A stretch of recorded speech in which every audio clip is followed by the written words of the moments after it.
त्यांनी काहीतरी एक ऑर्डर काढली आहे की 15 तारखेला मटण, मच्छी आणि कोंबड्या वगैरे विकू नयेत आणि ते दुकानं बंद करा. यांच्या बापाचं आहे का हे सगळं राज्य? काय चालू आहे?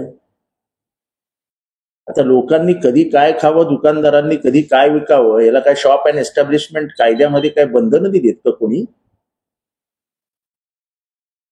काय कुठली बंधन आहेत का कोणावरती? काय काय तमाशे लावलेत? म्हणजे किती किती द्वेषाच्या भावना पसरवायच्या आहेत तुम्हाला? अरे बहुजन समाजाचा डीएनए हा मांसाहारी आहे. डीएनए मांसाहारी आहे.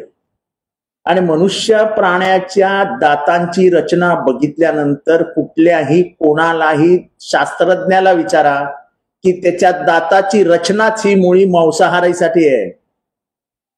तुम्ही गायीच्या ह्याची रचना बघा, बकऱ्याची रचना बघा, की जे प्राणी मांसाहार करत नाही त्यांची